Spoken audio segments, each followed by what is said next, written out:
Sa panahon ng mabilis na impormasyon at kaliwat kanang balita, kailangan mo ng isang channel na mapagkakatiwalaan, diretsyo at para sa bayan. Ito ang Balitang Pambansa, ang iyong bagong tahanan ng mainit na issue, tunay na impormasyon at mga balitang hindi mo dapat palampasin.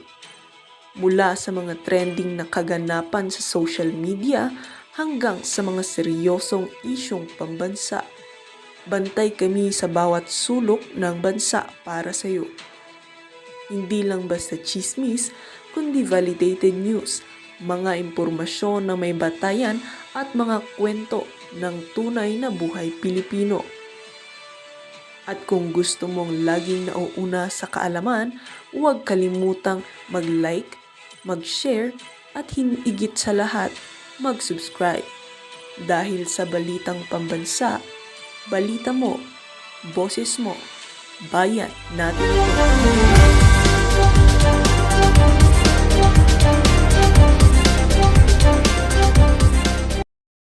Ginawang partial committee report netong si Pinky. Ang gusto kasing makita ng ating mga kababayan, yung pangalan ng Martin Romualdez, dapat paigtigin ang pagpapauwi kay Zaldico, Marcos Jr., Traigi Bolivar, Adrian Bersamin, Amena Pangat. Yan ang mga pangalan na gusto namin makita. Hindi tayo maniwala na big fish yang si Joel Villanueva at yan si Senator Jingo Estrada. Mga sap-sap at dilis lang ho yan. Di ba? Mga sap-sap at dilis lang. Kumbaga, kinasangkapan sila ng Malacanang o kung sino man ang nag-utos dito kay Cabral na kailangan natin na may paglagakan ng pondo. Automatic naman yan, SOP yan eh. Pero kailangan merong maging proponent dyan.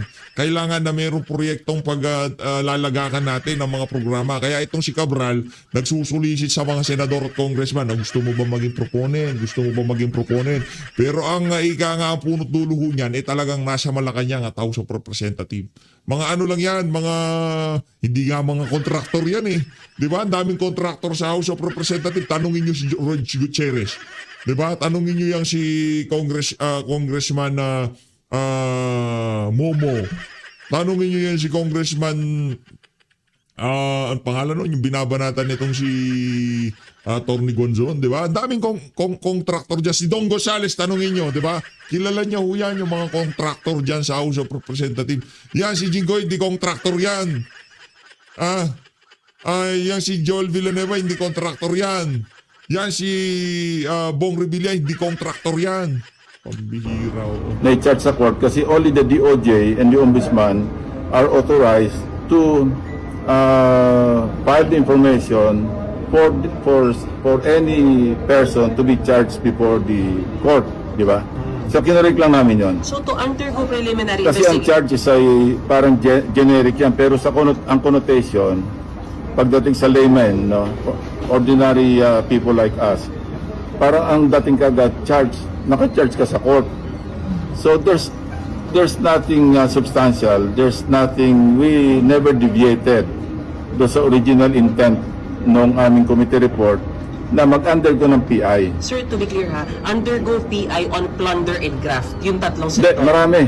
Merong direct bribery, merong plunder, merong malversation, merong Kay Traigi Bolivar, walang ganon.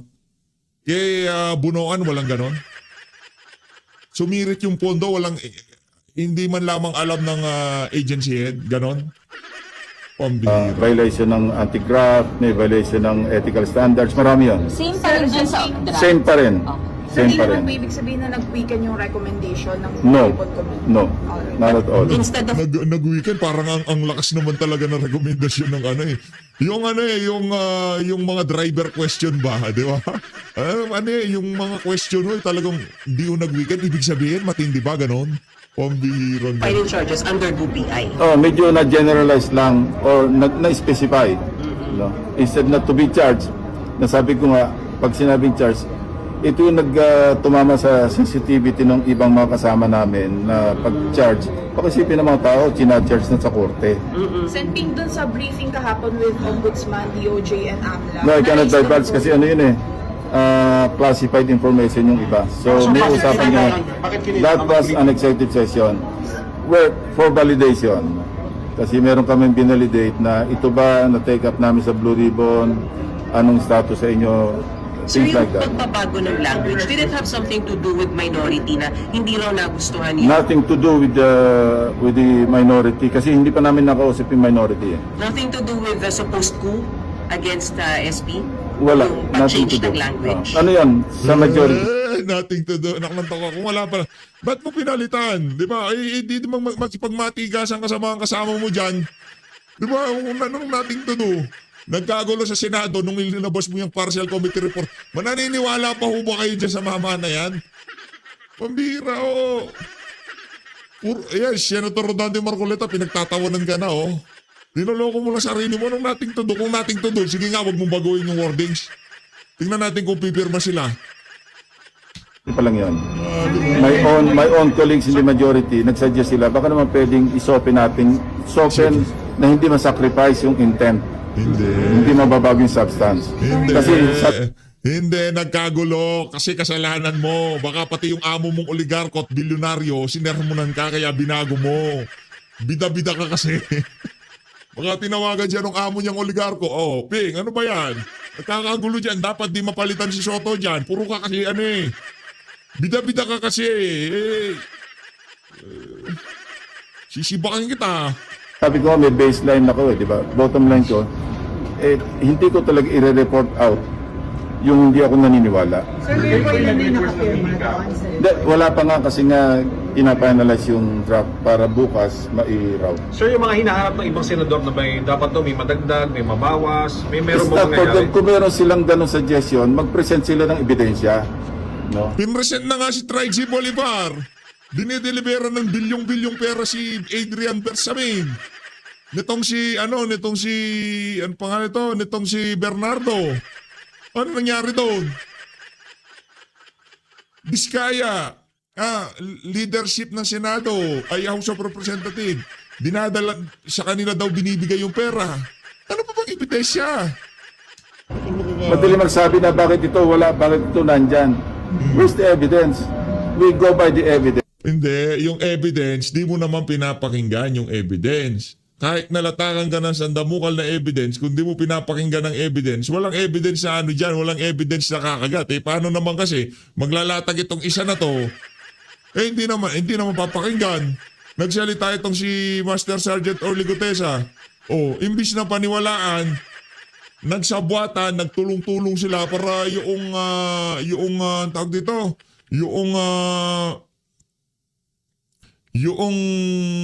notary public na nagnotaryo dun sa mga dokumento, binawi.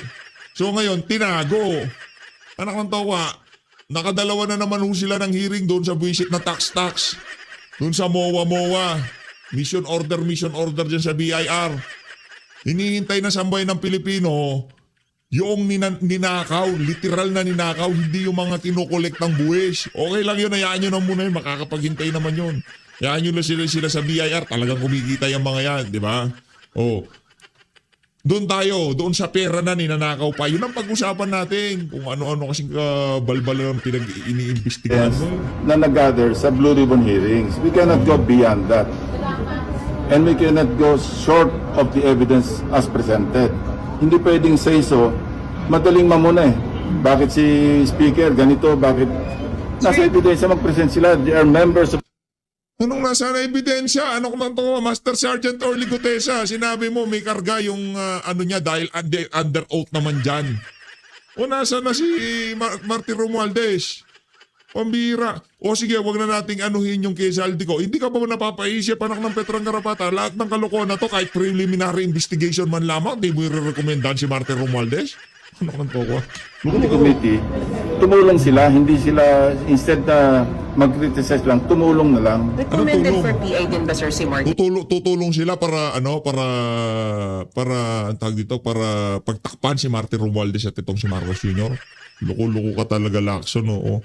Ito maganda tanong nitong huling reporter, News 5 yan. Instead na mag-criticize lang, tumulong na lang. Recommended for PI din ba, sir, si Martin, si dating Speaker Romualdez? Hindi ko matandaan kung kasama siya sa ano. Aray ko. Kaya problema, di ba? Yun ang problema. Sir, si PBBM po, babalikan Malayo na. Kasi impeachable officer ang presidente eh. Na-dismiss lang. Nakikita niyo yung body language niya. Yung kilay niya nagsasalubong pagka nababanggit yung pangalang Martin Romualdez, di ba?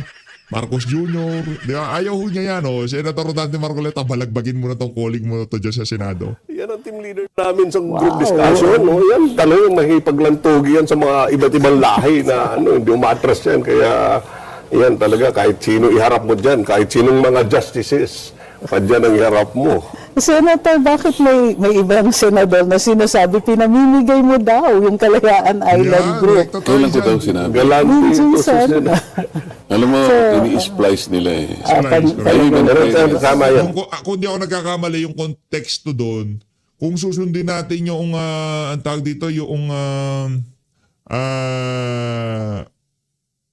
parang distansya nung ating teritoryo, yung ating teritoryo doon sa ating pinaka-baseline, nakalabas yung mga kalayaan. So, isusuko na natin yon dahil gano'n yung konteksto eh. So, isusuko na natin yon kasi nakalabas naman yon. Inuukupan natin yung mga yun pero nakalabas sila doon sa basta merong baseline. Doon sa baseline na yun, nakalabas yung mga kalayaan. Ang punto nitong si Senator Rodante Marcoleta, para ika nga, yung claim natin, talagang maging solido, imbis na makipagbardago lang tayo, ayusin natin yung kung hanggang saan ba talaga ang atin. Yun lang naman yun. Paano? For the record, para maging klaro. Ano yung talaga? sinabi niyo, sir? That happened when 35 members of the armed forces were up for confirmation. Ay, oo nga. Parang last Sana, week yung oo. Gobben, So I was surprised that even the one who represented them, who's a captain, is the highest ranking na nandun sa amin. Hindi niya alam na yung key features ng Kalayaan Island Group, 4 of them, which are being occupied by the Philippines today, hindi niya alam na nalabas siya sa ating exclusive economic zone. More than 200 nautical miles away. All the while, can you imagine that? All the while, ang akala niya, nasa loob ng ECC. So, Commodore Tariela did not even tell them the whole story.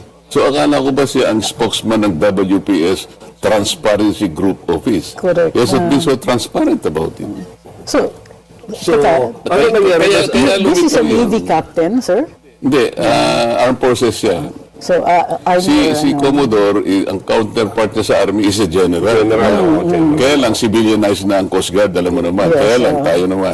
Kahit civilian ka na, naka-uniforme ka pa. So, Under DOTR ang Coast Guard eh. Yes. Pero, uniform servicemen sila. Yun ang So, nagulat sila na outside, Hindi tapos nila may alam. nagre-react na ibang mga senador nga na pinamimigay niya. Pero, this is correct. Yung Kalayaan Island Group, hindi outside siya sa EEZ kasi ang claim natin sa kanya is occupation. Walang question doon, di ba?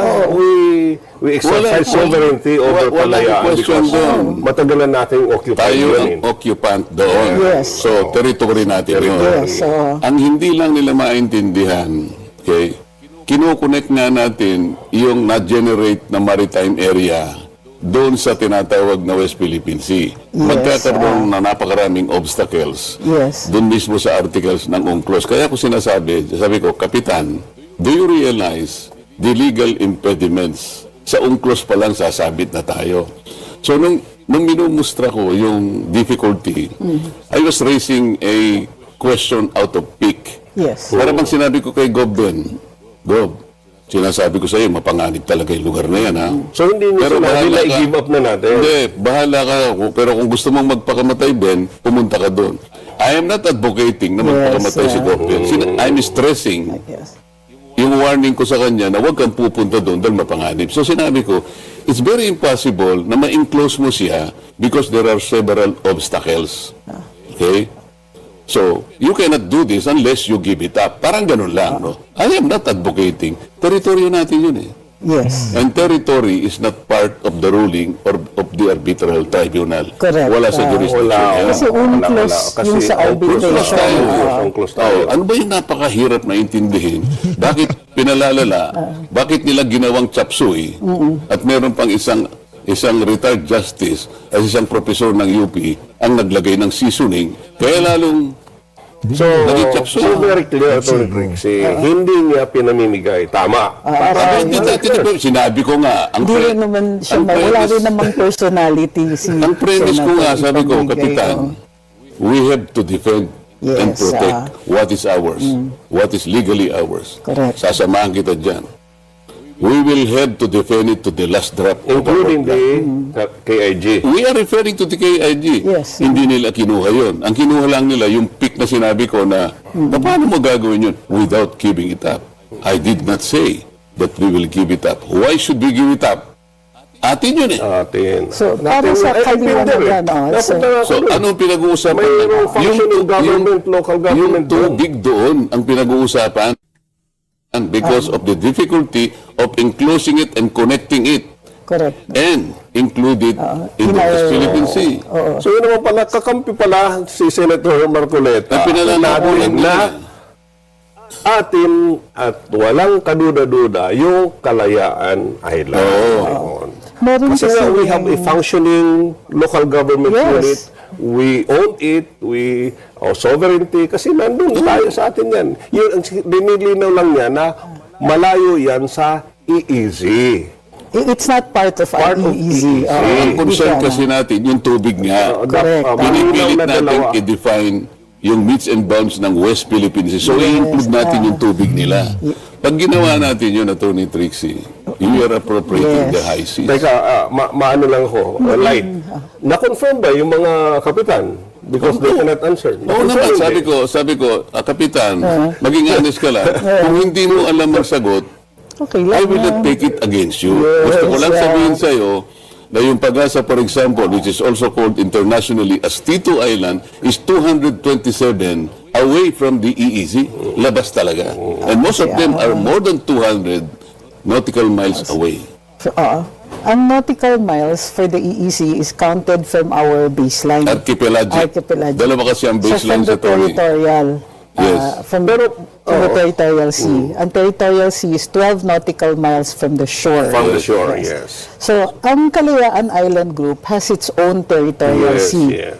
Wala lang siyang EEZ. Wala. Yes, walang EEZ. Sinabi yun dun sa arbitral decision. Yes, yes. decision. Bakit ba na may misinterpret ka, Idol? Hindi, Bakit ka siguro. Yung Hindi iba kasi nami-misinterpret, talagang mini-misinterpret siya. siguro, hindi ako, sinasadya nilang i-misinterpret kasi hindi nila talaga masolve yung conundrum.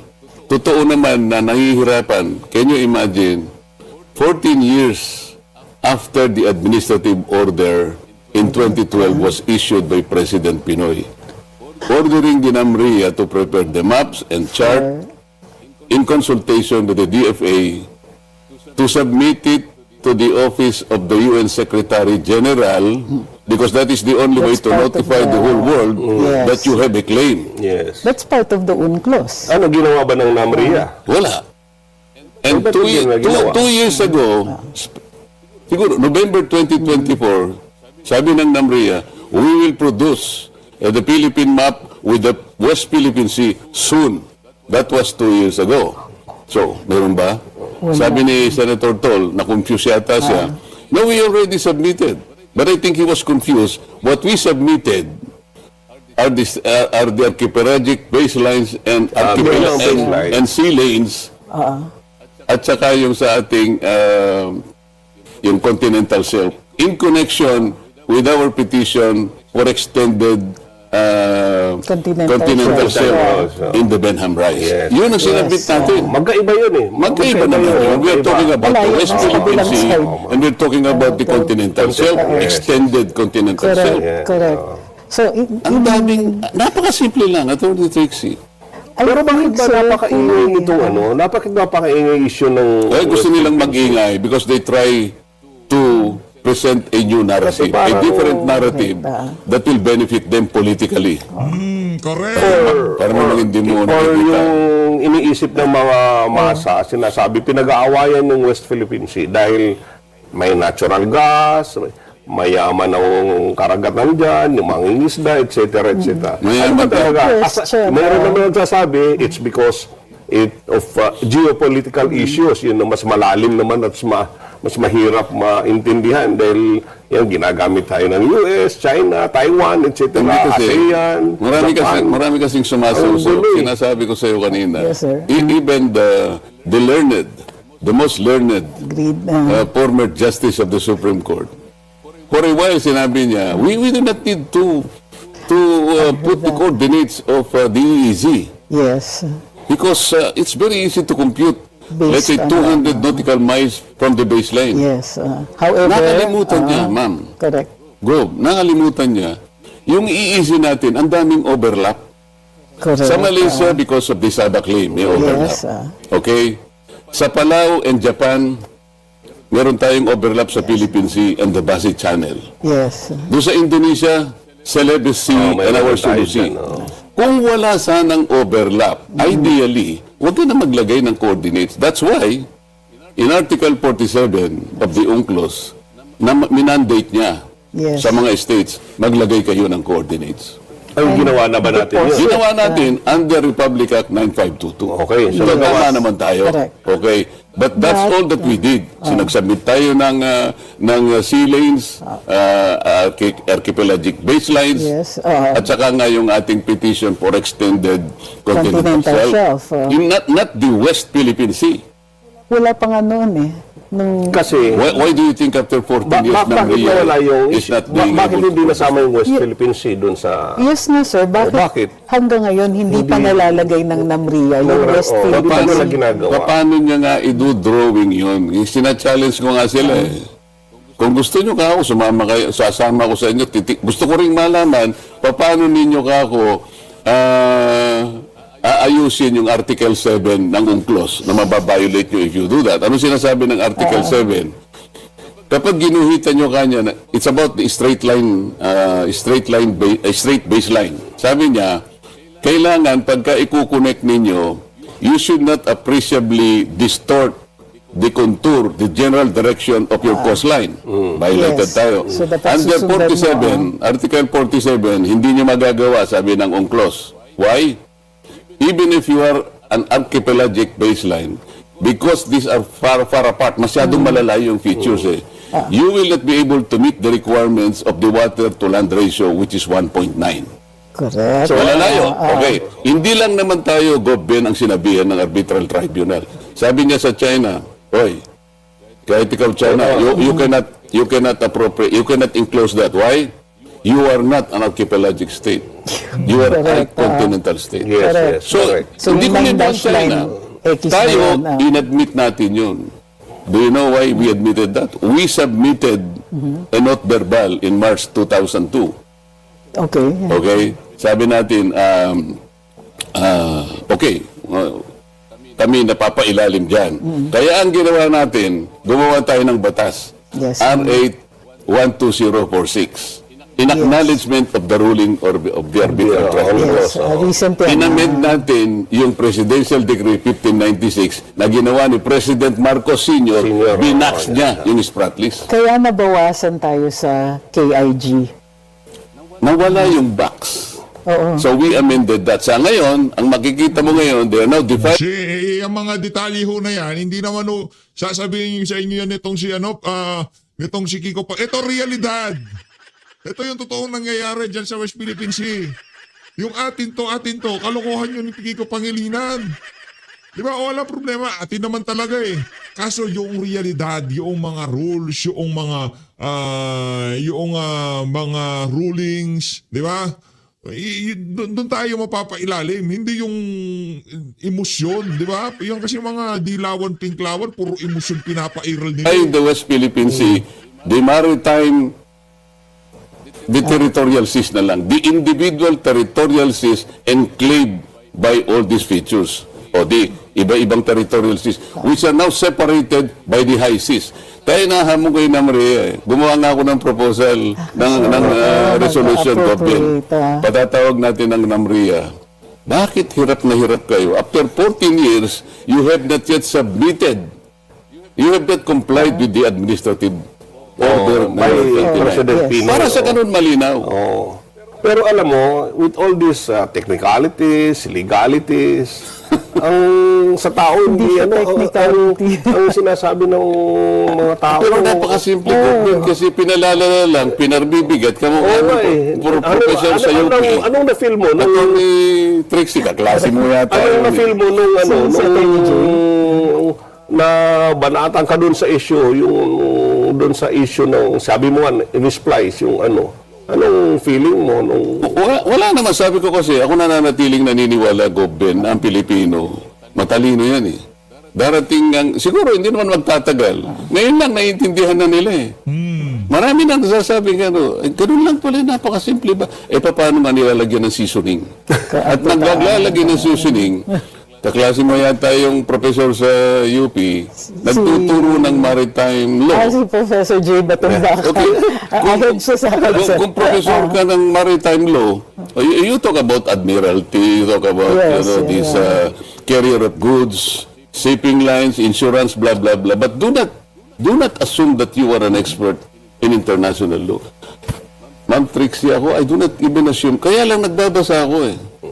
Nagbabasa ako. Inaaral ko talaga. I am not an expert.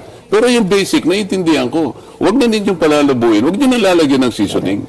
So, speaking of seasoning, isa kayo dun sa 9 senators na hindi pumirma dun sa resolution calling out the Chinese embassy for alleged bullying ng Philippine officials. Ba't di kayo pumirma?